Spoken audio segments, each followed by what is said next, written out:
How are we gonna start this episode? I've actually been thinking of that. Okay. And I would like to propose that I just go ahead and drop all the times Eragon has woken. Oh my god, yes. At dawn, the sun's rays streamed through the window, warming Eragon's face. Eragon opened his eyes in the morning. It was dark when Eragon jolted upright in bed. Eragon's eyes opened. Next morning, Eragon woke. It was late in the morning when Eragon woke. Eragon twisted under the blankets. Eragon was alone in the room when he woke. Wake up, Eragon. When Eragon woke, it was dark in Eragon's cell. When he sat upright with a start. He forced himself to rise early. When morning came, Eragon's cheek was raw. Eragon jolted upright. Eragon rolled out of bed. The woke Eragon with a sharp, rapid first sound. Welcome to Eragon and Back Again, a podcast where we explore Christopher Paolini's inheritance cycle chapter by chapter. I'm Darien Smartt. And I'm Lucy Hart. And we are done with Eragon. We're done with Eragon. It's a little bittersweet. It's a little bittersweet. Yeah?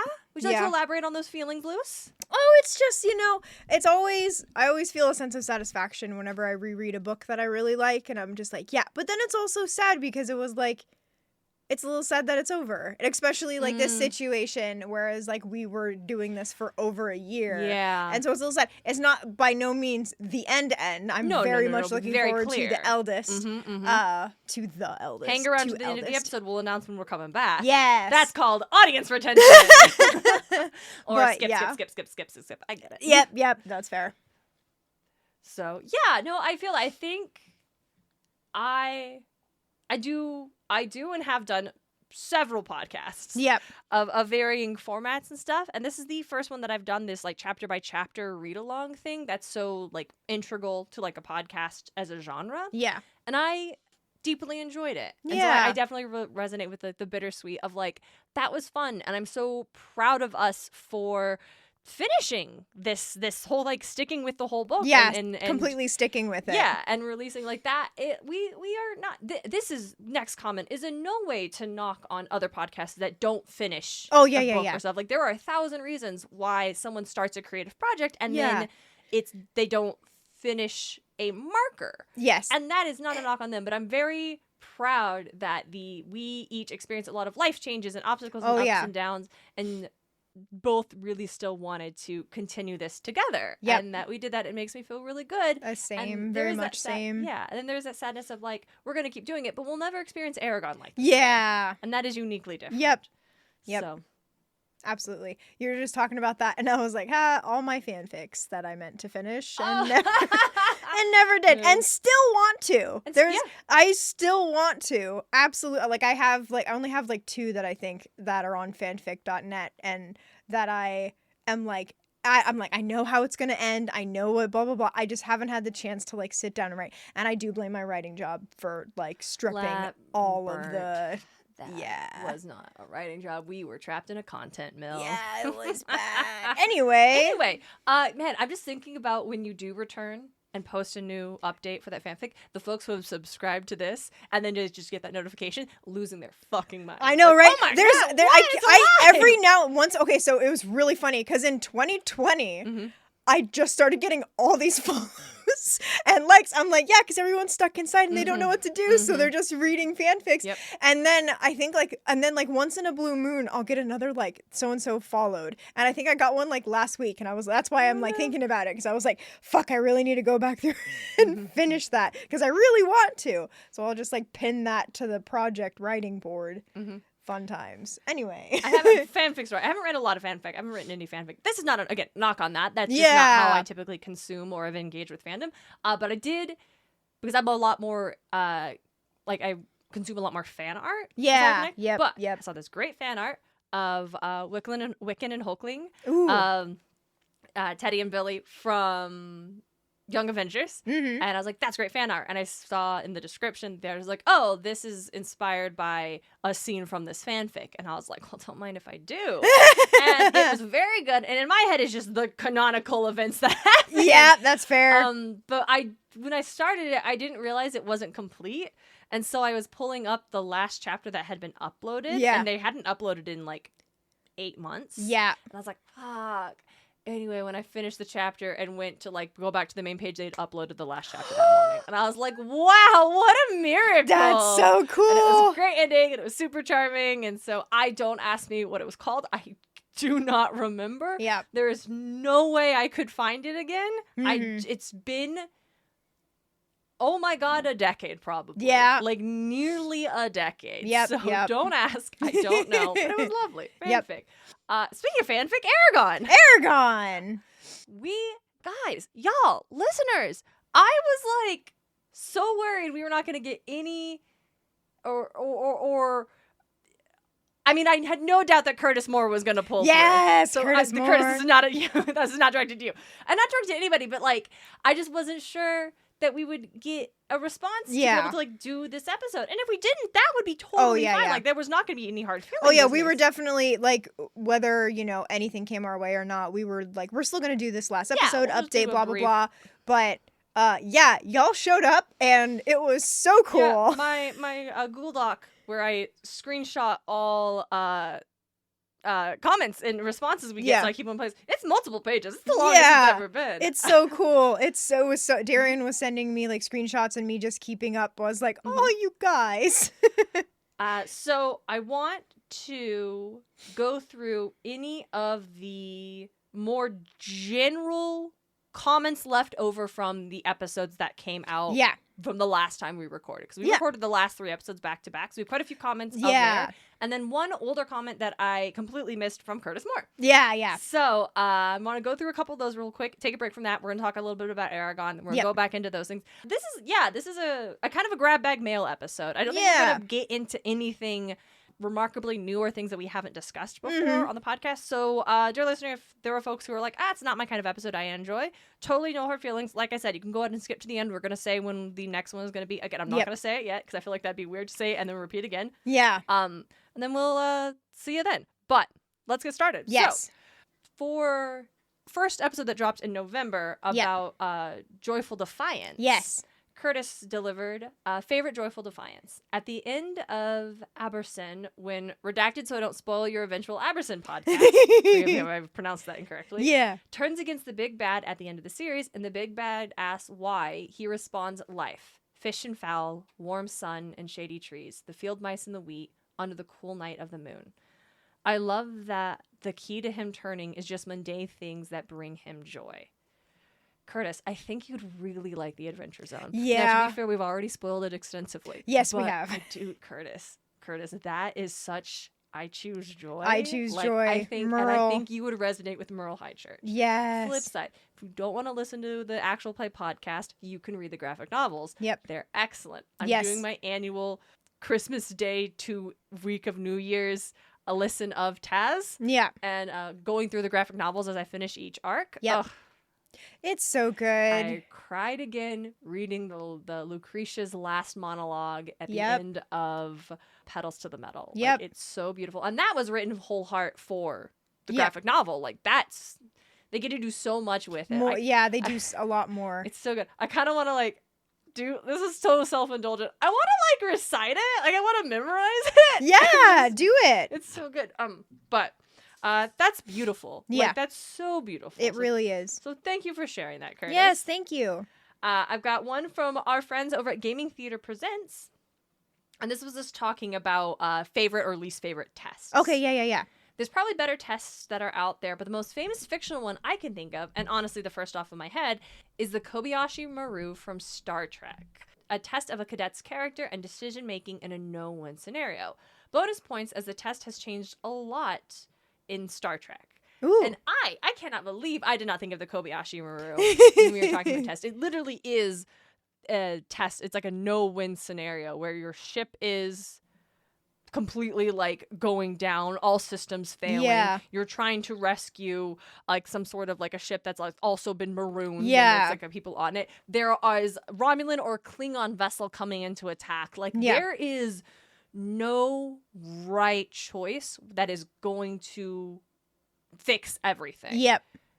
So it literally is it's a test of your character. You're not using the cadets, the participants are not meant to win. Yeah. It is meant to examine what they do and how they behave. Yes. So, yeah. That's very a good one. Yeah, that's a very good one. Curtis Moore coming in with my most memorable fictional test is from Skyward, when Spencer and the other recruits take the written test. It's really jarring because the first few chapters set it up, so I expected her to ace whatever test she got because she studied flying so much and she idolizes all the starfighters.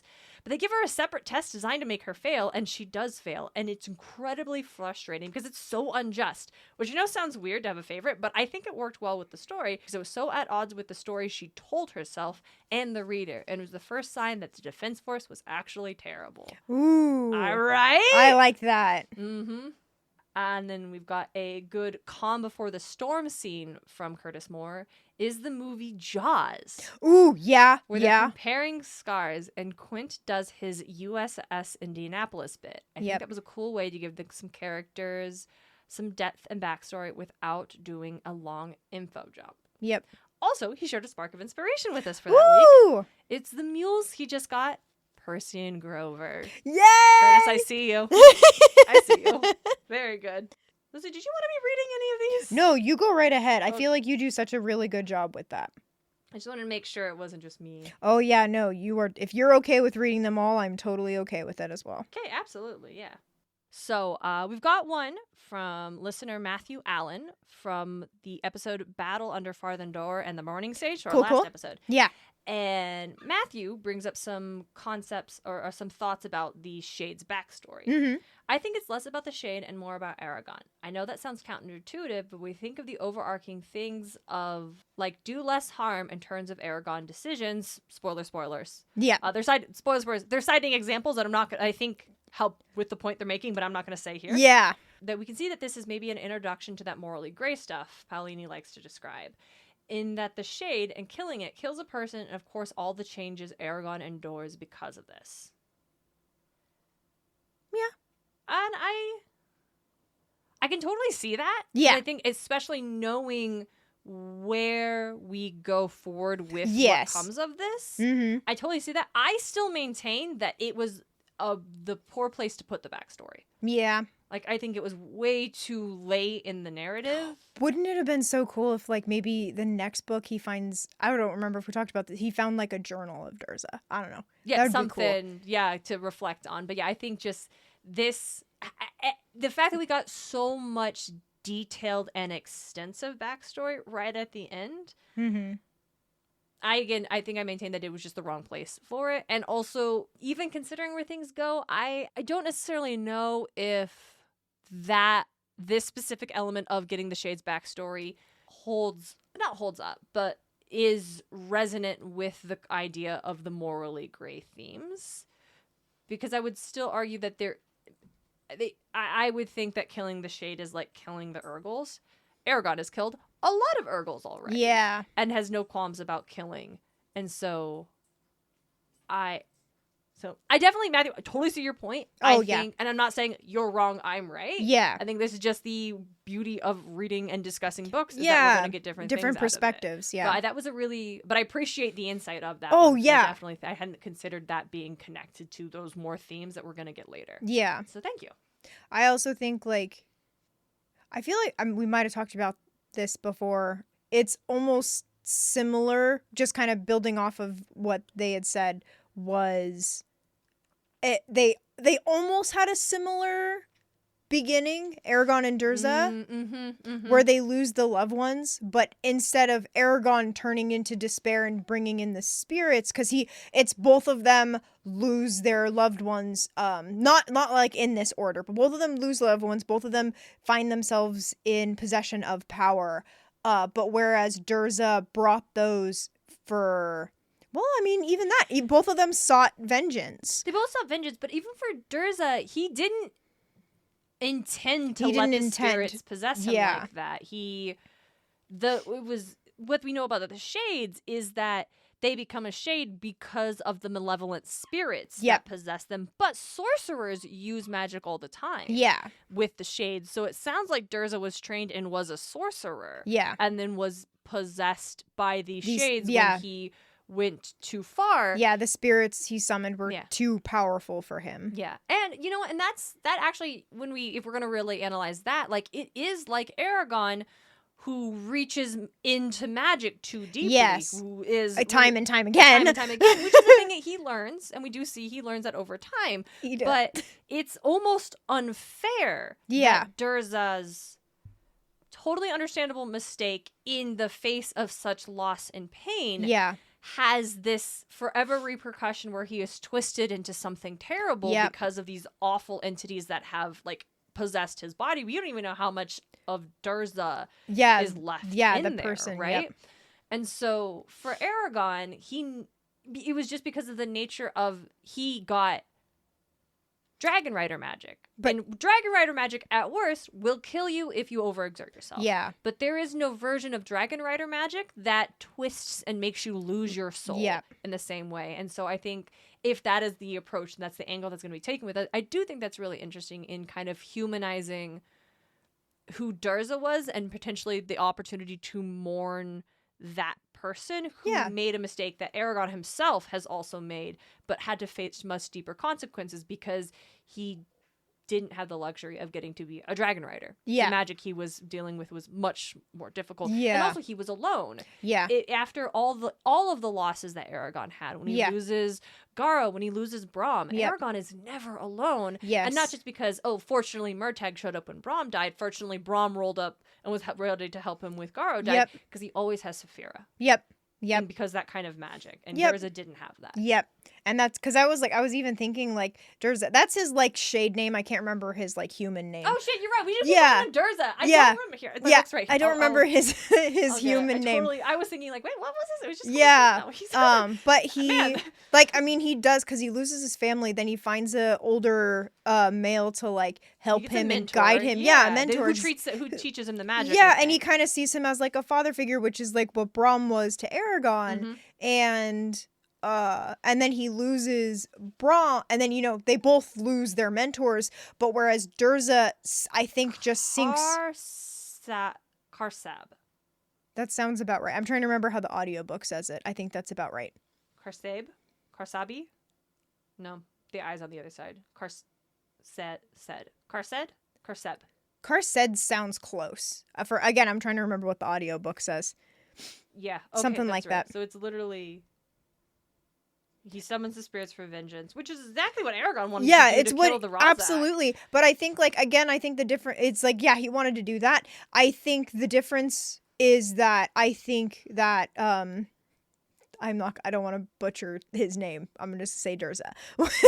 What? Karseb? Karseb. We'll just say it with confidence. We'll just say it with confidence. Yeah. Karseb. What Karseb does is he, I feel like he sinks so far into despair that's why, because I feel like his mentor would have been like, hey, you can't summon spirits that are like negative spirits or spirits that are stronger than you. Like, don't do that's probably like lesson 101. But he does because he sinks so far into despair. Whereas Eragon, he sinks so far into despair. He's lost everything. But you have a point where he's not alone. He has Saphira and Murtagh. Both of them are there helping him, support him, take care of him. Whereas in that moment, Karsab is completely alone. Exactly that. Like, because for example, Braum has warned Eragon, don't do greater magic, it'll kill you. And Eragon makes that mistake. Yes, unfortunately, it doesn't. Yes. Like, he gets the luxury of, realizing, that was a mistake, I will learn from that. Yep. And Karseb didn't. Yep. And I think it is supposed to be a tragedy. I think it is a tragedy, absolutely. I think that's why Paolini included it in the narrative, because it is a really excellent story. Yes. And I think it can function as like a reflection of what magic is like in this world, like to Eragon and stuff like that. Again, I just think the placement right at the end.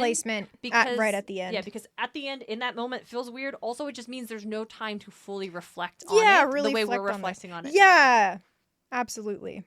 Because how cool would it have been if, while walking in the desert, Eragon and Murtagh came upon the place where Durza changed. Yeah, and he sees the magic is so like scarred into the earth. Yeah, that it's Eragon so actually scarred. Gets flashes of it. Like, or like what if because they're like wouldn't it have been cool if they found like ruins or something, maybe old bones just buried deep in the sand, but then they find glass, whereas the explosion of magic was so powerful it turned the sand into glass. Like, how freaking cool! Yeah, like I think there's really great elements there, and I think yeah, the placement was just weird. And I think there's stuff for it. Yep.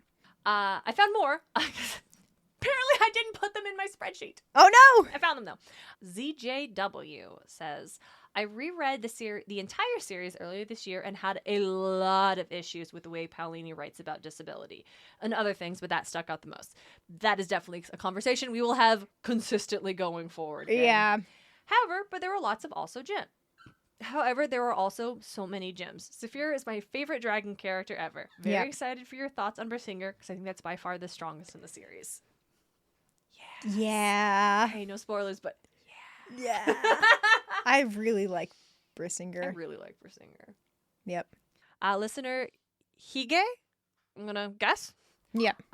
They proposed alternative to the what goes down in the Arya taking off the armor scene, which we talked about. Yeah. I think Arya just didn't want to have to call back to Eragon for help, instead relying on their dragon bond to communicate. Since it seems like the armor takes a while to take off, some sort of signal to bring the armor to help probably would have been needed if big trouble. But if it just waltz up Clax's tunnel whistle tune back to the fight, I could see Arya just shrugging and letting Eragon take the quest. Hard disagree. Respectfully. Hard disagree. Largely because it took Eragon 10 minutes to go down that slide. Yeah. They were well aware of the distance they were going to have to go, and the fact that when there was trouble, they had to break the Star Sapphire because they couldn't get down and that enough. wasn't like the plan they had in case there's trouble. Yeah. So like, I feel like they should have been like, okay, if there is like, okay, Eragon, if you go down there and there is trouble, I feel like they should have set up like a signal or something. Because if Eragon went down into the place where they know that the bad guys are coming up, that they should have been like, Eragon's like, okay, I'll go scout ahead, and if something happens, I'll hide and you guys show up as soon as you can. Or like, there's just no planning in that. I think the issue we had was Eragon leaving her with Saphira. Yeah. And Eragon not staying with Saphira. Yeah, like, that was like the biggest like, I just maintain, like, I think it happens so Eragon can fight the Shade and have the big big hero moment, absolutely. Like, that's his dragon. Like, it's his responsibility to get the stuff off, to get the armor off Saphira. And I genuinely don't think he would want to, he doesn't want to leave Saphira's side in mundane moments. Yeah. And Arya's got way more magic power. And also it's not like it's him and Arya can communicate mentally too, and they have done that. And his mind is currently open with communicating with the twins, so like Arya could have communicated directly with Eragon. It's not like with Ajahad, who can't do that. Yeah. With needing to potentially, but then who couldn't communicate with Saphira. So I think I totally see where you're coming from, dear listener. Like, I appreciate the sharing the interpretation with us. Yeah. I think my problem with it is just, no, it should have been Eragon who stayed and Arya who went ahead. That's my thing. I'm not saying they couldn't separate the party. I'm saying I don't agree with how the team split off. I think that was just so Eragon could fight the Shade. Yeah. There wasn't enough justification. Mm-hmm. Because also Arya wasn't there when the armor was put on Saphira. Yeah, we had that whole discussion where Eragon is the one that helped put the armor on her. Who's his friend, the dwarf friend? Auric. It was Eragon and Auric that put the armor on. So that was like our big thing, was that he knows how it went on. Theoretically, he knows how to take it off, and Arya does not. I mean, she can figure it out. Yeah, no, absolutely. But in the time it would take, and it's not like, oh, well, Arya's never seen a dragon before. Yeah. Like, she's ancient, but I guess we don't know if she's ancient enough to have encountered dragons before they were all lost. Yeah. But I don't know. They do say that a full set of dragon armor is rare. So whether or not she might have seen a dragon is like, yeah, she could have. But a full set of dragon armor. And of course, seeing it is different than actually physically interacting with it. And then recently, too. Yeah. I maintain that. Yeah. I think it should have been Eragon. Yes. And then I'm not saying... Listen, the moment's still great. It's still awesome. Yeah. Oh, no, absolutely. The way it plays out is all good. I'm just pointing out. That's wild. Eragon wouldn't have left Saphira. We're just poking holes. But that doesn't mean we hate it. We're like poking holes. This is one that I'm like, disagree. But thank you. Yes. Okay, we got one more that's just general thoughts from the chapters, and then we'll step back. Yeah. So this is from listener William, who notes, For me, sending women and children away isn't really a matter of their combat capacity, but a mark of value. From a pure survival of society, biological necessity angle, men are the most expendable segment of society. Children are the future. Eggs are biologically expensive. Men are cheap. I hate reducing society to arithmetic. It's dehumanizing. But in a survival situation, which all war is, a society can't afford to risk the deaths of women as freely as men. It's that simple. Respectfully, big yikes. Yeah. I have heard this idea of women not engaging in something that is potentially more dangerous for the sake of making sure there is a continued biological continuation of the society. Specifically in the context of analyzing early human hunter-gatherer societies. Yeah. Like, why would the men of the group be the hunters, women of the group have been the gatherers? Except even that is actually wrong. The women did hunt in the hunter-gatherer societies. Like, they actually super did. The reason we have the idea that they didn't was because early anthropologists were dudes who were bringing their own biases into the field and then just assumed that women would never have been hunters. Yeah. But more recent evidence indicates that that's not true. So I felt the need to address this comment because hey, my man, don't reduce women to just their biological reproductive capacity. Yeah. Like in the sentence, oh, children are the future, men are more expendable, eggs are expensive. Yeah. Did you realize you had just called women eggs when you worded the sentence that way? Yeah. Like, also, side note, not all women reproduce. Yeah. For 1,000 reasons. Yeah. It's The Handmaid's Tale. This is not that. No, and it's I think also just in the context of just so in real world context, a woman's worth is not based on whether or not she is going to give birth to children. Yes. For 1,000 reasons. For a million, trillion, it's billion not reasons. That. No. And to suggest, and this isn't just saying, oh, we can afford to lose men. That also is a bummer. That's which also, they did like, acknowledge. Like, this isn't great, but I wanted to go on. No, I was just going to say, like, yeah, saying, I honestly feel like putting any life above another is just not great.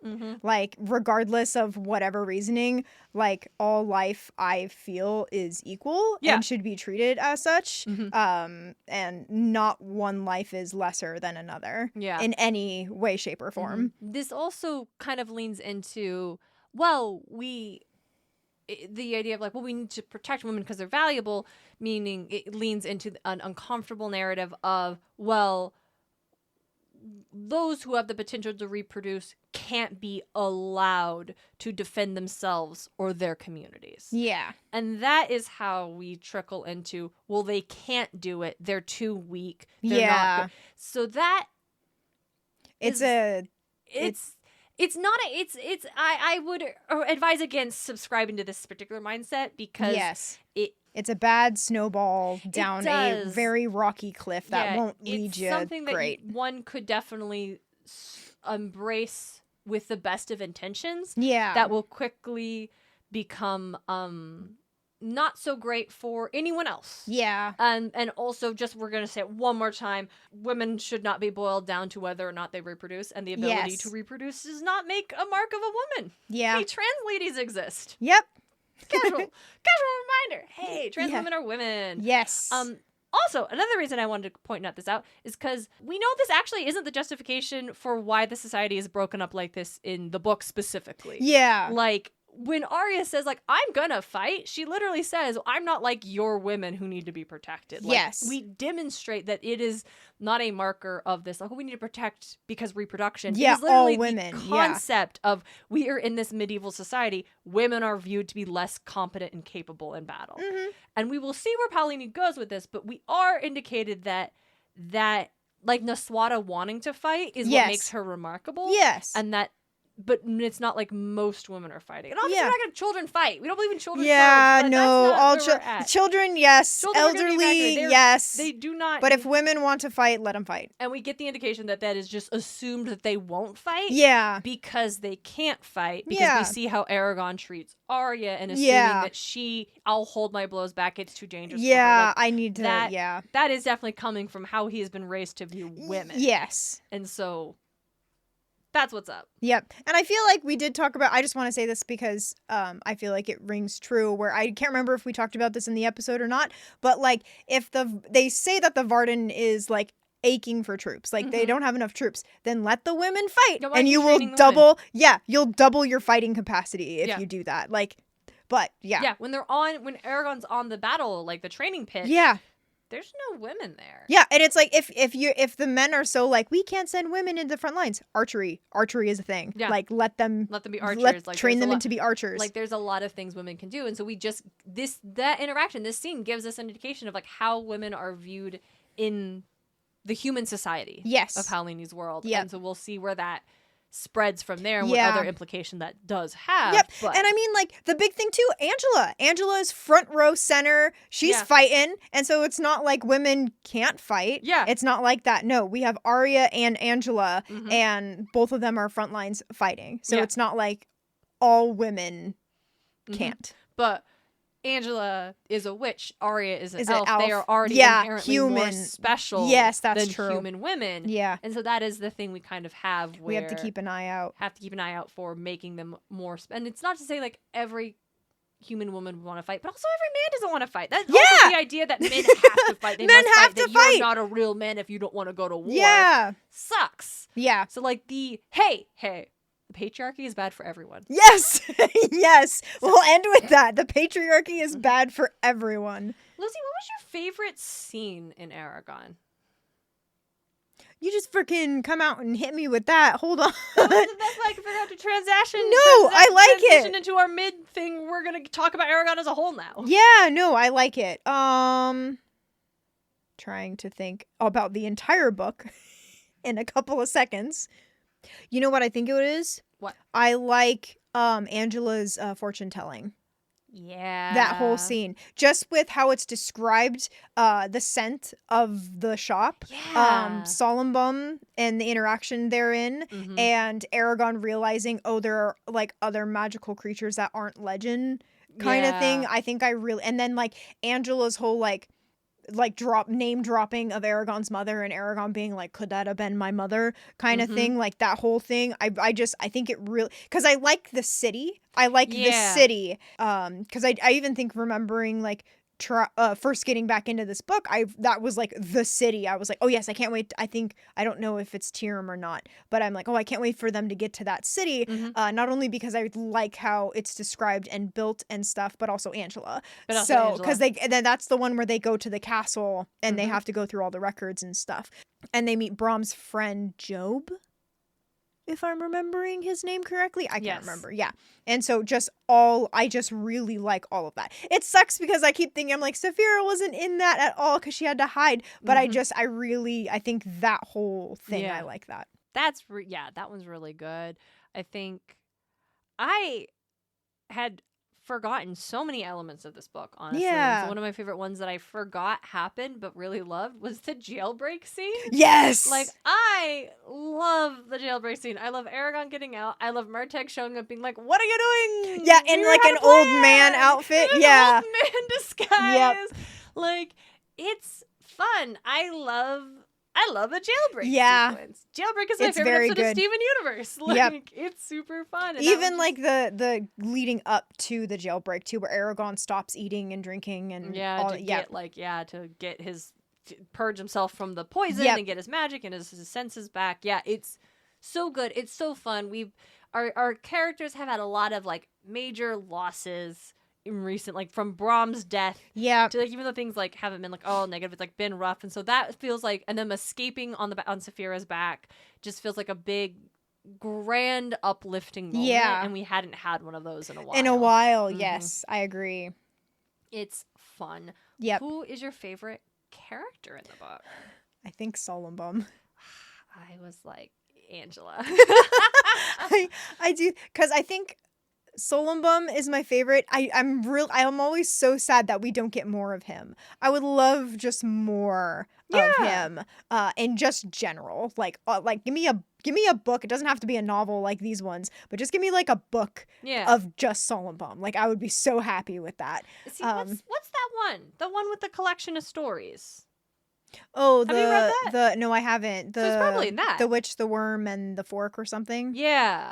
I haven't read that one, so maybe I'll get it. We can assume the witch has to be Angela. Oh yeah. So we would. So maybe we get more. Guess that. I know there are listeners that have like asked about that and like have definitely read it. So I imagine there are people who are like screaming in their car right now. It's like, come on, read it. We're gonna. Yeah. I do really want to. Listen, we'll do through Eldest. Yep. And then not Eldest. God, we'll do through Inheritance. We'll do that one. We'll do the Murtagh books. Yep. Books plural. Wild, Paulini. What are you doing, my man? Yeah, right? Incredible. Oh, my God. What a time. Yeah. Angela's just great. Yep. Angela's just great. And we don't talk about the movie. We probably never will. But, like, wow, they did a bad job of Angela in the movie. Yeah. I don't remember her in the movie at all. So that kind of, I think, highlights. They made uncomfortable choices. Oh, no. So, Angela's great. She's fun. And I'm jazzed. And I know we get to see more of her. Yeah. And so I'm super jazzed. Yep. I do think Saphira's a close second. Yeah. Saphira's super fun. Yep. Murtagh is my second. It's Angela, then Murtagh. Murtagh's also, I think it goes Solumbum, Saphira, Murtagh, honestly. And I like how Eragon does not make the cut. Like, I love the boy. However. It's the thing where in most of our book series, most of the fantasy, the protagonist is never the fandom's favorite character. Yeah. And the exception is the Percy Jackson books. Yeah. Where everyone loves Percy. Yeah. Who's your favorite character? If you're going to name top 3, Percy is at least in someone's top 3. Eragon's not in my top 3. It is Angela, Murtagh, Saphira. Yep.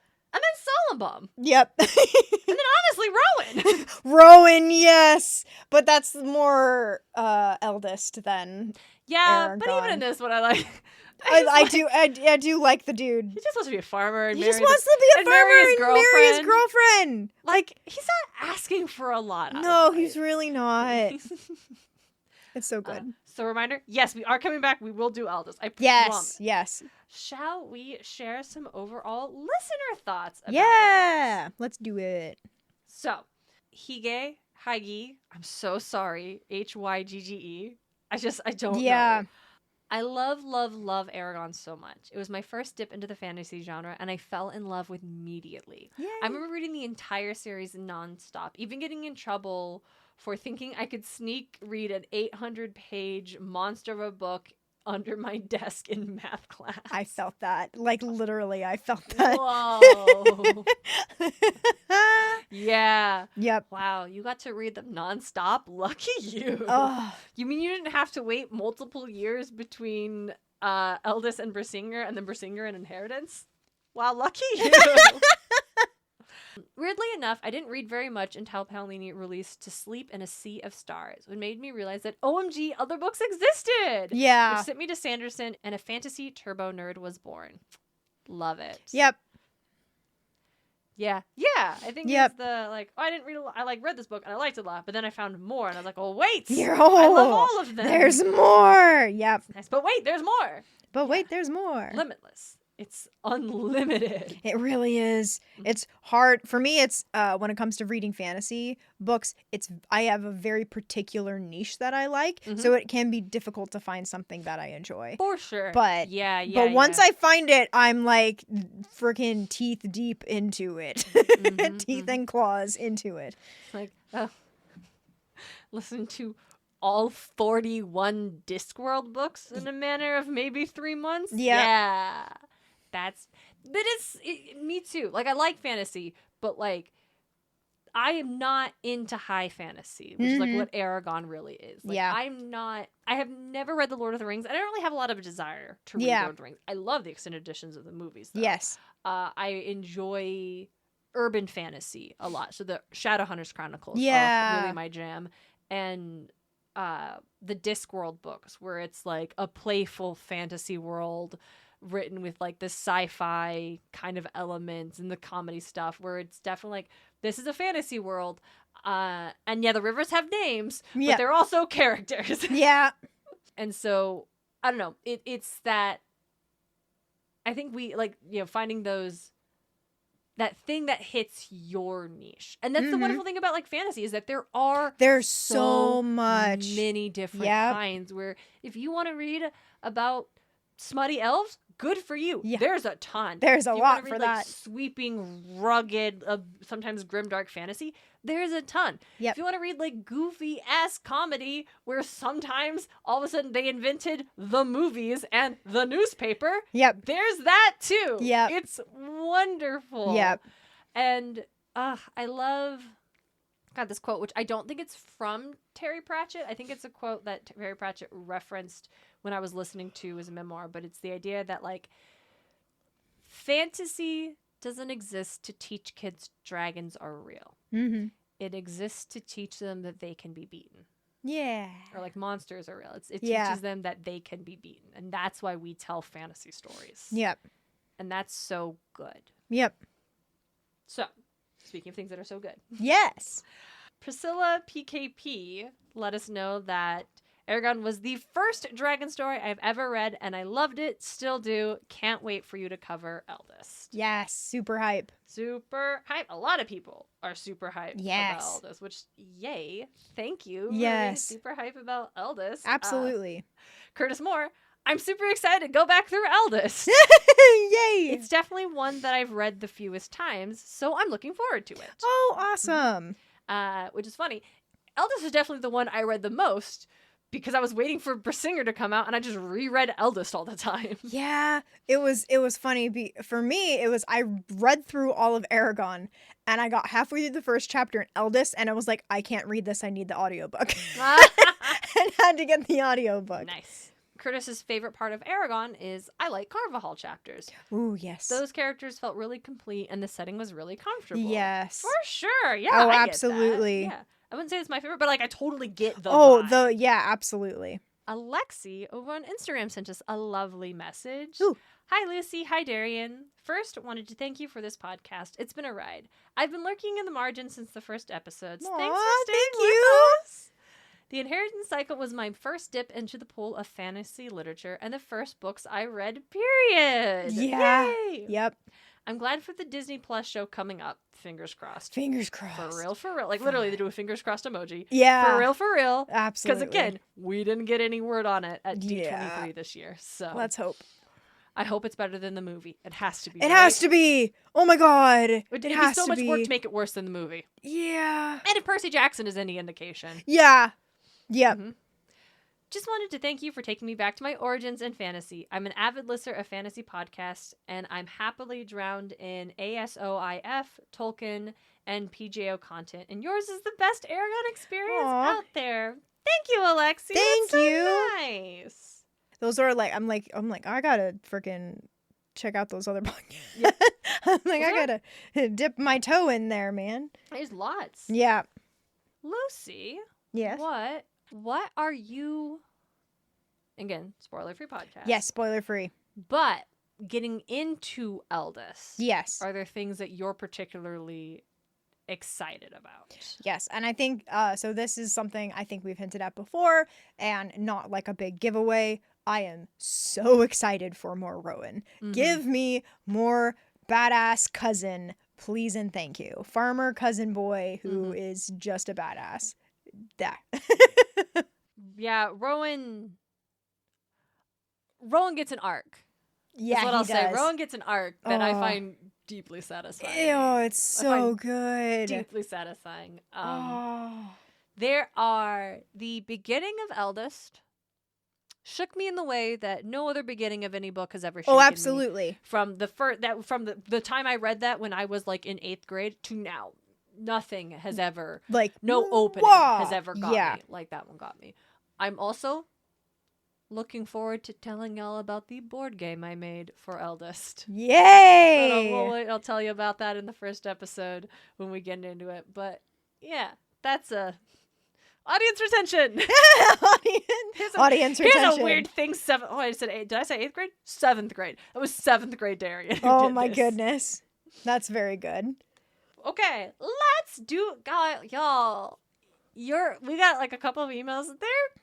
Can I just say, listeners who just email, like, comments are great. No, this is not absolutely, saying that emails are better than comments. Yeah, they are all equal. Getting a response to a story post, and I know the character limit's really small, is just as delightful as a DM, is just delightful as a comment on a post on Spotify, on an email. Like, hearing from y'all is always so delightful. Yes. But you can, I also find it delightful when it's like, it's an email, because they are definitely worthwhile being in the email format, because the emails we get are so long, but like in the best way. They are long because the writer has thoughts that they want to communicate, share. And this is the ideal platform to do so, more than like the DM or the thing, which is like, I just admire that so much, of recognizing I have a lot of thoughts. This is the medium, and also the extra effort of being like, I'm gonna compose an email. I gotta write an email. It's not, you have to like find our email, copy paste, but just listen. I appreciate y'all taking the time. Yes, to always reach out to us. It makes the show so fun. Yes, it really does. And again, I do a lot of podcasts. I don't think I know I have listeners in other podcasts. This is the only one that I feel like I have fans. Yes. On the show. Like, y'all really seem to like it. We have fans. Oh my goodness. It's such a surreal experience. I know it sounds so silly right now. But no. It does. Podcasting can be hard sometimes because we spend so much time working on it and editing it and putting it out in the world. And like, we don't perform in front of an audience, so we never really get to see anybody engage with that. So it's really nice to not just like these numbers that are downloads, but to like know y'all are real. Yeah. Thanks for taking the time to remind us that you're real. Yes, we love absolutely. It. Thank you so much. Mm-hmm. So this is from Alex. And Alex sent us a wonderful, wonderful email. Yes. First, they're like, I hope you do a podcast on the next book. Alex, absolutely. We got you. I am so down. They asked a question regarding sparks of inspiration that I wanted to save for this episode for us. I think it was really good discussion. To my question, we get inspiration for our writing from things around us, and this includes the books we read too. How do I not just feel like copying an idea I really like? For example, when I read Eragon as a teenager, I loved everything. As an adult, also knowing about the books by Ursula K. Guin and about the Wizards of Earthsea, I'm not so amazed anymore. Many of the things appear to have been taken from this story. Examples that come to mind are the topic of power over to somebody with knowing their name, magic principles like the use of magic can be draining. I think, firstly, that's a great question. It's a really good question. Mm-hmm. I think we, rightly so, and will continue to do so, will poke at Paulini for how much is just whole cloth from other things. Yes. Simultaneously, you can't, first of all, this is factual, you can't copyright an idea. Yeah. Like a magic sword. Yep. Dragons. Right. Folks riding dragons. Folks using magic having a cost. Like, yes. Those are ideas that, yes, Ursula K. Guin absolutely, I think, established in fantasy. And we definitely see that Paulini was inspired and took that in. Yeah. Another thing he takes is the bond of a dragon and a rider, yes. which we see from the Dragon Riders of Pern. Yes. We get the vast array of magical creatures like elves and dwarves and stuff like yes. that, which we see from Tolkien and stuff. Yeah. We have a lot of those elements. And so, well, we do poke fun at, like, when I make remarks about Star Wars a lot. Yeah. But simultaneously, there are no original whole cloth ideas. Yes. And we stand on the shoulders of giants. I literally thought about that quote specifically when I read that email. Shout out to friend Dylan, who said that to me once, and I have held on to it ever since. Yes. And so how we use the thing that inspires us, I think, is the most important. Yes. Can I throw Please. So everyone has like varying opinions on Twilight, obviously. for me, when I read it, I was like, okay, yeah. But it was a really interesting take on vampires. For sure. She took something that has been made and remade and and she put her own twist on it. And I think that's where that is. Like, I don't think there's any such at this point in our history, in human history, culture, etc., there is no such thing as an original idea. It has all been done, said before, but it's how you, like kind of what you were saying, it's how you approach it. It's your own little twist on it that you can make it your own kind of thing. So regardless of how people feel about sparkly vampires, I'm just kind of like, that is an interesting take on why vampires can't enter sunlight. I actually like that. Fell into a Twilight lore rabbit hole. I don't even like Twilight that much. Like, I don't have negative. If you like Twilight, hell yeah, that can be your jam. Oh yeah. We love no hate at all. I've read all the books when they came out. I've watched the movies. They're fun. Like, whatever. Yep. No, they're not. Bella and Edward do not have a healthy relationship. But also, it's fiction, and we don't critique men for the things that they like the same way we critique women when they like certain things and being like, well, you shouldn't like it because it's unhealthy. It's like, it's fiction, and most people are capable of understanding that. And as long as it's not the only kind of relationship you were being presented with, we can have a conversation. Read it, enjoy it. Do not base your actual human relationship on this, please. You should not base your actual human experiences off of anything you read in fiction, really. Yes. But found an Instagram account where this person does deep Twilight lore, which is so fun. That's fascinating. So I was going to bed at 9, was up till midnight scrolling down this woman's account. I'll put it in the show notes too if y'all want to check it out. It's great. She headcanons, and this is apparently a very popular theory, that the vampires in Twilight are actually fae. Ooh! And are much like how the werewolves turn out just to be shapeshifters from not this werewolves. One indigenous group, and they just happen to have taken the form of a wolf. But they are actually true werewolves. Yeah. So there's an idea that it could very easy to be like, they view themselves as we are vampires, but they are actually fae. And there are true vampires. I love that. Let's stick fun? with that. I fucking love that. I saw that one somewhere where they're like, they think they're like the Mormon version of angels. Okay, yeah. I was like, okay, that's fun, but I like the fae thing more. I like fae, yeah. And also someone asked, like, well, if there are like werewolves and vampires and particularly fae, like, where are the witches? And there was this one was like, I think the witches are the ones who get turned into vampires and have special powers. Because they all have special abilities as humans. And so, like, I think those are why do the vampires sometimes be able to see the future, keep people from reading their minds, control the elements? Yeah. It's because they're witches. Yeah, because their abilities as human is stunted and once turned into Because fae. being a vampire or fae, being whatever that creature is, amplifies everything about you. them. And so if you already had these magical powers, like, also being a witch, often a little hereditary, and in the Midnight Sun book, where it's from Edward's point of view, we find out that Charlie's thoughts are also hard to read. Yeah. Like, Edward always thought he was just kind of slow and didn't, like, have strong, like, internal ideas, and then he realizes, no, I just can't make out the details. Like, I can just feel, like, when he goes after the car accident to go see Bella, he feels he can hear his anxiety and his concern, but he can't make out the words thoughts the same way he can. And that's anybody when he realizes, wait, hold on.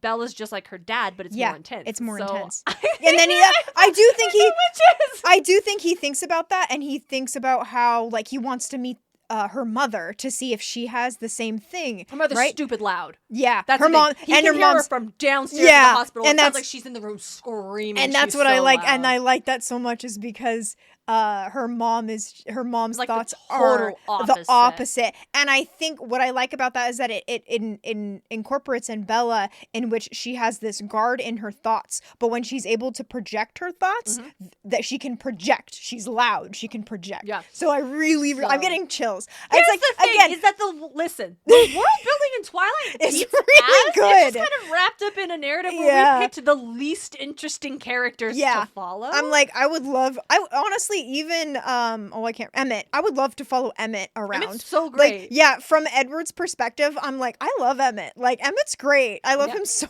much. But like, yeah, no, I agree. Like the world building, the fact that they get these abilities that are enhanced when they become Fae, and like all this other stuff is just so cool. It's really fun and weird. It's really cool. Why do our Twilight podcast? No.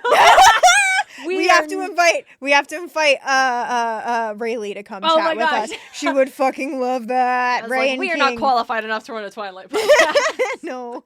But back to Eragon. I do think the back to Alex is also Alex ends it with big hugs from Germany. Yay! Guten Tag. Sorry.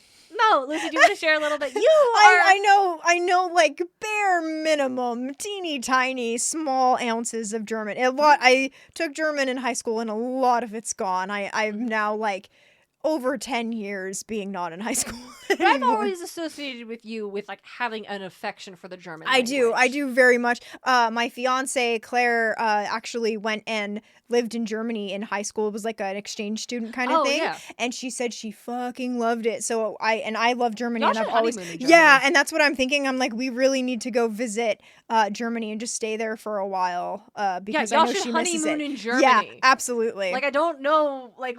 Do that. Do that thing. Yep. I really want to see a castle, like super bad. She said she saw a couple castles in Germany, and she's like, it's so cool. There was one that had like dill growing around it. Yeah. And she said you could just smell pickles. And I'm like, that's so cool. That's so cool. So yeah, I very much love Germany, the culture and all that. Yeah. Do want to go. But circling back, I think it really is, how do you feel like you're not copying? I think if you have an idea you like and you want to fold it into whatever narrative you're telling, and if while you're working on it, you as a writer feel like, I feel like I'm just copying this. Mm-hmm. I think most writers have the intent we want to create an original narrative. We don't want, we are inspired by the things we like, and we don't want to steal something whole cloth. And not to say there aren't writers out there that do that stuff. Yeah. But I'm going to take the benefit and assume our listeners are not those kind of people. So I think we can trust ourselves to be like, this feels too similar. I don't think then take a step back. Then figure out, what is it about this that I like? Yeah. Sorry. Well, no, I need more time to bubble on that thought, so please go on. I was going to say how what's helped me a lot, too, is that I always feel like, because I felt this, too, where I feel like, I need to write this, like, now. I need to get this all together, and I need to put it into a book, and I need to publish it, and I need to do all these things. But what I found really helps is if I write something, and I say, this sounds too similar to X, I sit on it. Mm-hmm. And I just really think about, what's an interesting twist I can put on this that maybe isn't unheard of, but it's just a little unique kind of thing. And you can dive into what you like. So for like, I'll share a little bit about my book. I love dragons, which is not surprising to anybody. Mm-hmm. And what I did is like, I wanted to create this world with dragons in it. But I'm like, how was this, like, for me, I was like, how was this world created? How does magic work? Like, what are all these things? And for me, it was like, there are these beings who are personified as dragons that make the world the world. So why is water water? Is because there is a dragon with the affinity of water. Why is the sky blue? Well, there's like a dragon that's like air that like does that, who can contain the atmosphere of the planet and keep it from being just a rock kind of thing. Yeah. And there's a light dragon that puts in, not only helps with magic, but also helps with life and all these things. And then there's an earth dragon that's why plants grow. That's why the mountains are the mountains. Then there's the fire, who controls the distance of the sun to the planet, and also the internal core of the planet, and volcanoes, and like all these things. And so for me, it's like, that was how I did that, where I just leaned into what I liked and thought about this interesting, maybe not unique way, but just this interesting of how my world is my world. Yeah. It's because of these 7 dragons. Yeah, exactly that. Yeah, I think it's like, when you have a thing you like, and you're like, but when you start to implement it, you realize it's too whole cloth. Then we interrogate, why do I like it? Yeah. What do I want? What is it about this element that I want to include? Yeah. Like, really, what does putting it in my narrative say? Like, how am I going to do that? Like, using the Adventure Zone as an example. The idea of a very powerful magical artifact having a thrall that wants people to use it. Yes. Is not original. No. Like, that's in a lot of things. Lord of the Rings. Lord of the Rings. I mean, there's some takes on the King Arthur story with Excalibur being that way. There's literally, and Tolkien was inspired by Norse mythology. There's literally an evil fucking ring in Norse mythology that people want, and it corrupts them. Yep. So in Taz, there are powerful magical artifacts that want to be used, that have this thrall. And so the thing that makes them unique in this narrative is the why. Yeah. When we delve about the story, we find out why they are the way they are. What does it say about this world that this exists? So what does it say about your world if someone can be controlled if you know their secret name? Yeah. Like, yes, that's in Eragon. Yes, it's in Ursula K. Gwyn's stuff. So if you want it in your world, then the question is, what does it say about your world? Like, why is this an element of the magic in the world? Like, why does everyone have a secret name? Do they need it? Do they hold it? Like, can you control someone about it? Yeah. Like, what does it mean in the ElfQuest comics by Wendy and Richard Penny? Yeah. Elves do have a true soul name. Yeah. Like, they have a name that they are given when they are born, and then they have their soul name. The main character is Cutter. He is the chief of the Wolf Riders. Yeah. His soul name is Tam. Yeah. And the reason this is an element of this world is that elves really can't reproduce super well unless they meet their soulmate. Yeah. And to know you met them is when you see them and you instantly know their soul name. Yeah. And that's how it's communicated. I like that. That's cute. There is that, like, oh, and it also helps protect because elves can communicate psychically. Yeah. And so having that piece of you hidden helps create protective barriers in your mind while you're communicating, and someone does know that they can be a little bit more intense when communicating with you, and it can be. So that's I think that's what it really is that why do you want to use this? What is it? If you're like, well, I want to use it to make my book like this thing that I like I want it to be like Taz, like ElfQuest, like Eragon, that's probably too close to copying. Yeah. But if it's like, I really like this idea because I feel like it will communicate something I want to say about my narrative, my themes, my stories. That, I think, is how we find the difference. Because that's why it's a spark of inspiration. Yes. It should just be a little thing that creates your own fire. Absolutely. Yep. So yeah, Alex, I hope that helps. Hope you didn't mind that Twilight interlude. Yeah, right. This one is from Allison. Lucy loves Allison. I love Allison. The email, super, super sweet. Yes. Allison shared with us how they started reading Eragon in grade 6 or 7, which same. Yeah. And, started rereading it late 2023 in my early 30s. So Allison would have had to wait between books. Yeah. Like we did. So Allison's where we're at. Allison, we see you. They discovered our podcast and has brought me great joy ever since. Yay. My job started requiring more in-office days in 2024. I'm so sorry, Allison. I feel it. That's some bullshit. And for me, one of those days is Wednesday, which conveniently aligns with the podcast release schedule. Listening to the latest episode during my bus ride into work makes my mornings and really brightens my day. Aww. Thank you so much. Thank you. They talk about how rereading the series as an adult, I'm constantly amazed that a 15-year-old wrote this. Yep. I definitely did not appreciate that my first time. And obviously there are some points where his young age shows, but dang, is it impressive. Oh, yeah. And the book holds up. Yep. I'm not super well versed in fantasy books, but I've read my fair share. To me, Inheritance Cycle stands out as the top when it comes to plot, character development, and writing. And it's even more impressive that Paolini started it when he was a teen. Mm-hmm. They pay us a lovely compliment to our insight, seeing the series through as writers. Yeah. Off the top of my head, when Brahm uses wine to remove the makeup on his palm, not water, never clocked the detail until hearing him discuss how water can't remove makeup. Mm-hmm. I forgot that's a thing we said, so thank you, Allison, for reminding me of this clever thing that Luce and I said. I think it was what you said. I'm going to give you that. I'm pretty sure it was something you said. That's oh, gosh. I wear eye makeup, so I have to be very familiar with how to get that off my face. I don't wear... Nope. No, Lucy's wise. She's not. I don't wear makeup. She's not caking all that stuff on her skin. It's exhausting. My favorite character it is exhausting. I have to wake up earlier in the day to make sure I have enough time Yeah. to do it's my battle armor. Yeah, there you go. It's my arcane cosmetics. I've always really enjoyed that description of makeup it's my battle armor. It's like, hell yes. I know I look fierce. There you go. I look like a poisonous tree frog. Hell yes. I will not be messed with. Hell yes. My eyeshadow is purple. My lips are blue. Don't try to fight me. I'll poison you. There you go. But Allie goes on. My favorite character is definitely Murtagh. He was probably one of my first book crushes when I read these books in middle school. A crush that might have been rekindled when reading the new Murtagh book. Yeah. I got a kick of how excited you were when he was introduced and love your analysis of his character. Yep. Murtagh best boy. Murtagh best boy.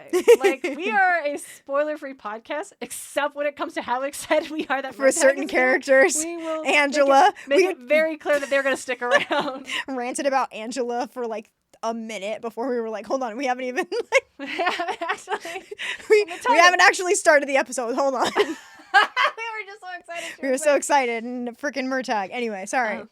Anyways, congratulations and keep up the great work. I'm stoked for Eldest. I think it might be my favorite book in the series. Yay! Allie, you and like almost everyone else. It's that or Singer, it feels like it's so good. Vibes. I'm selfishly hoping your hiatus doesn't last too long, but please take all the times you need. We'll be here when you return. Thanks, Allie. Yes, thank you. That's so nice of you. I will say, like, we're like about nearly a week out after the holidays, and I'm already feeling better. So hopefully, oh good, because whoo boy, that was rough there for a while, folks. We appreciate y'all being so understanding about the need to take a break. Yes, like yes. We both needed this, balancing a lot of stuff, work wise, personal projects wise, holiday wise. Yep. It feels good to know that we are able to make sure we're giving the energy and attention that we want to give to this show. Yep, absolutely. Yep. I got one more email. It's from my friend Owen. Oh, yay! Why, hello, Jill Pan. It's a reference to an audio bite. That's right, it's me, the one and only Owen, sending you an email because they are cool and I feel cooler than a DM. You know I'm right. However, I did have to actually listen to an episode to find an email because you don't have it in the description for me to copy and paste. It's also boo for you guys. It's not my fault that it doesn't let you copy and paste. It's definitely in the description. Owen, I don't know. I'm pulling in the most recent episode right now. Yes, share your sparks of inspiration or your thoughts about Eragon with us at Eragon@EragonPod, or send us an email at eragon@gmail.com. Now, it's not letting... No, even if I click it, it'll let me. Are you listening on Spotify, Owen? Owen, I don't know what to tell you, Owen. It's in the description of the latest episode. So, I don't know if it fell off for a while, like it might have. I did realize it wasn't in for a while. I think I just wasn't assuming people were sending them. But it's in the most recent one. So, Owen, you're right. I'll make sure it's in there from now on. My apologies. I'm sorry. Anywho, you asked for our thoughts on Eragon. The book, not the character, and it may be the character. To be honest, this is both, isn't it? Well, if you look at it this way, I read the rest of the book series, so at the very least, I enjoyed the story and the world enough to continue. And your podcast, well, it has been fun to revisit the books with you guys, as I haven't read them in a good while, and the way you're looking at the story, I have never done, so it's cool to hear your thoughts. I'm looking forward to hearing more rants as you work your way through... Oh, no! Oh, no! Oh, it just called me out like that. Yeah. Just straight through the heart. Shot through the heart. No, yeah, rants. More rants are imminent. Absolutely. Not just analysis, insight, more rants. Yeah, that's how you know it's your friend writing the email. As I listen on my way home from work or walking to climbing. Aww. Either way, Darien and Lucy, it's been great for a season, and here's to at least 4 or maybe 5 or 6 more. We'll see what books you do. From that weird British guy that Darien knows, Owen. Darien's brother's BFF. Owen and Jared became BFFs when we were in Disneyland together in October. I don't know if I shared that with y'all, but that's so good. Yeah, they clicked real well. They hung out a lot. That's there were so points good. in times where I'm gonna go ride this, and like that's cool. We're gonna go wait in line for this other thing. Okay, bye. Have fun, I guess. I'm glad. At one point in time, I'm waiting in line to go meet King Mickey from Kingdom Hearts. Yeah. and they appeared leaning over the bush I was standing by, and they had some baby carrots, and I'm like, it's at the Halloween party. I'm like, where the hell did y'all get baby carrots at 10 o'clock at night at the Oogie Boogie Bash? They could not answer that question, but I was like, throw me some baby carrots. But the lighting was weird, and it was dark, and they were just getting lost in the bushes. And then they kept trying to throw them to me, and I was like, please stop. The cast members are coming over. But you wanted a carrot. Not anymore. Not anymore. I want to get in trouble less than I want a carrot. Yep. So, Owen, thank you. Yes. Yeah, there will be rants. I hope More y'all like rants. that. Yeah. Because that's There's going to be more rants. More venting, more rants, more enthusiasm, more frustrations. Absolutely. Yeah, I think, and to be clear, I want this is coming from Eragon listener and Darien's friend Owen. This is not coming from Through the Mist Owen. These are two different Owens. These are two different Owens. These are not the same multiverse Owens. Multiverse Owens. Clear. Had to part the dimensional kimono. Yep. So, yes, I think there are definitely things off the top of my head that I'm gonna be like, ooh, I've been waiting for this. Yeah, I've been waiting for this. About this. Oh, I've been waiting for this. I've been waiting for 15 years to complain about this. I've done my waiting. We probably shouldn't quote that. We'll try. Yeah, listen. Y'all should listen to Discworld books if you want a fantasy fix. I'm just saying. Anyway. I really need to. Yeah, I really need go that. and post the one I bought for you. Yeah, I do need. It's in my library. It's just chilling. That's fine. You needed to re-listen to Comfort Reads. It's yes, there I do. when you're ready for it. Yes. And then, just so you know, there are 3 more books about that character in the Discworld series. Ooh, excellent. So, this first one, he has to reopen the post office. The second one, he has to save the bank. Oh, good. The third one, he's responsible for creating the train system. Oh, perfect. He just keeps getting put in front of important infrastructure. I like that. It's very good. He's a con artist. I love it. It's so fun. I love Moist Fun Litwig. No, he's not my favorite character in Discworld. My favorite character is Otto, the vampire photographer. Oh. He is my favorite character in the Discworld books. Welcome to our Discworld podcast. We need Dalton if we're gonna. Oh, obviously. Yeah. Obviously. No, Dalton and I have discussed it. We will call it L-Space. Ah, that's good. Which is the magical interdimensional space that exists within a library. I like it. That's very good. This one's great. But so's Eragon. Thank you all so much. Hey, remember when we said this episode would be a short one? Yeah. Thank you all so much for proving us wrong. Yes, thank you. We are so excited. Hey, if you're listening to this and we're still on hiatus, you are still free to drop your thoughts and share them. Yeah, when absolutely. we come back from the new season, we will totally be sharing those as well. Yeah, for sure. And I maybe put this idea out there. Depending on how much we get, maybe we'll do another small episode before we start. Mm-hmm. So yeah, depending on how much we get. Shall we announce when we're returning? Yes, let's blah blah blah. Let's announce. So we will be coming back. I think we will be sticking to the bi-weekly release schedule. Yeah. Because that has allowed us to make sure we are staying on top of things consistent coming Yes. out. So we'll probably continue doing that into this season. Yeah. Unless we turn around and have a ton of episodes in the bank. Yes. In which case, we'll just see what happens. Yeah, play it by ear a little bit. Sticking on Wednesdays, we will be coming back Wednesday, March the 5th. Yes. Is when we were going to be dropping what we are projecting is going to be our first episode on Eldest. Yes, absolutely. We'll absolutely be How many chapters is that going to cover? Probably just the first one. Yeah. But we'll on Instagram, I will continue to be posting the episode chapter breakdowns. Yes. So if you're reading along with the episodes, you will know in advance, at least the next 3 coming out, what that breakdown is going to look like. Yep. That is my goal going forward, to make sure that is coming out consistently. Mm-hmm. And then also, super excited to talk about this. Hey, we're going to have new cover art. Yes. We have commissioned an artist, and they're making actual legit cover art for the show. Yes, I'm very excited for how this will look. It's it's what we have now is the thing Darien made on Canva so we could start releasing episodes. Yep. This one is going to be for real, actual dynamic fun podcast art. Yes. That we are so excited. We'll probably get to share that before the new season drops. Yeah. And we start to be we're coming back in a month. Yeah. So we're excited to talk about that. We're excited to go into Eldest. Yep. And it's been super fun. Thank you all so much for making this feel like a sense of community. Yeah, absolutely. If you think, hey, other people would probably enjoy this community, definitely tell folks about us. Yeah. You can follow the podcast on Spotify. You can follow our account on Instagram. Yep. if you want to leave us a review on Spotify or Apple Podcast. That doesn't increase us in the ranking. That's not true. But it does tell people who are looking through and considering what shows they want to listen to that this show is worth their time. So we would absolutely appreciate it if you let people know it's worth their time, and we will absolutely give you a shout out. Yeah, absolutely. And it's always really fun to like see a rating or something like that's always, it's like the same thing like with a comment and stuff. It's just like, oh, thank you for taking the time. Absolutely. Like, your real world time is so like you already choose to spend XYZ amount of time with us just in your head listening to us on commutes, on walks to climbing, on activities, and that's wonderful. So to take extra time to like reach out to us or like share a review for other people to like know, hey, this is a cool show and you'd probably like it. Like, that's so cool. Thank you for believing in us. Yes, that's thank what it you. Says to me. Absolutely, and thank you for just wanting to like reach out and just chat with us for a bit or whatever. It's really cool. It's an absolute pleasure. If you're like, oh man, I'm not gonna have any Eragon and back again for 2 months, well, if you'd like some bonus episodes, for $5 a month, you'll get a monthly bonus episode over on Patreon where we talk about other dragon media. And you get access to all of them right away. It's not like you're only going to get the ones going forward. So you can jump there.